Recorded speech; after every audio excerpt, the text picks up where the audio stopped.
Satu kata yang Mbak Vita bilang bahwa ini kopinya beda, Dokter Yanti. Ini kopinya kopi sehat. Kenapa dibilang kopi sehat? Kuping saya udah mulai berdiri.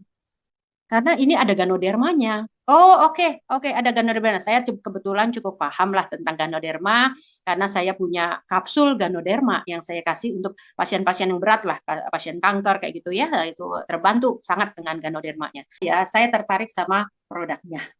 Kenapa? Karena saya tidak bisa ngopi. Seumur hidup saya tidak pernah ngopi. Karena saya punya asam lambung, GERD ya, cukup parah. Saya masuk rumah sakit hanya karena asam lambung. Jadi saya masuk rumah sakit setelah melahirkan anak saya alhamdulillah nggak pernah masuk rumah sakit dan baru masuk rumah sakit karena saya menderita asam lambung dan dirawat karena asam lambung saya.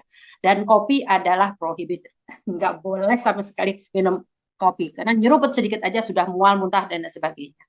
Jadi waktu sedikit saya cerita di awal kenapa sampai saya bergabung di Swankor adalah saya ketemu sama Mbak Vita, dikenalkan oleh Mbak Mimi. Mbak Mimi kebetulan pasien akupunktur saya.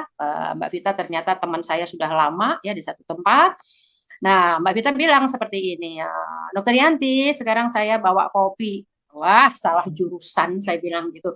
Mbak Vita kalau bawa kopi saya jurusan salah jurusan. Saya nggak pernah minum kopi. Minum kopi, waduh, jangan-jangan saya dirawat lagi, nggak berani. Tapi ada satu kata yang Mbak Vita bilang bahwa ini kopinya beda, Dokter Yanti. Ini kopinya kopi sehat. Kenapa dibilang kopi sehat? Kuping saya udah mulai berdiri.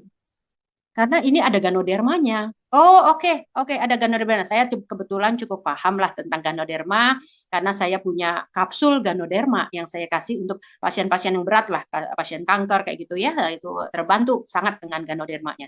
Jadi karena dibilang ganoderma, ya mana produknya? Nggak lama-lama, karena saya merasa tertantang ingin mencoba si ganodermanya.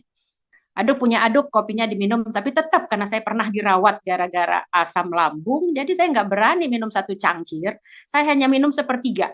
Ya, sepertiga cangkir saya seruput gitu aja terus ingat, aduh kok nanti malam muntah-muntah mual lagi, aduh lambung saya kembung lagi, saya bakal dibawa lagi ke rumah sakit, no way, saya bilang gitu. Akhirnya saya kasih sama keluarga saya, bilang tolong minum karena kopinya mahal nih, saya bilang gitu. Saya belum tahu harganya waktu itu, ya. Tapi begitu Mbak Isvita pulang sampai malam, saya kok aman ya, nggak ada apa-apa gitu ya, nyaman aja lambung saya. Oh nggak, iya nih berarti barangnya bagus. Langsung saya ambil kesimpulan seperti itu. Besoknya saya langsung minum satu bungkus pas adik saya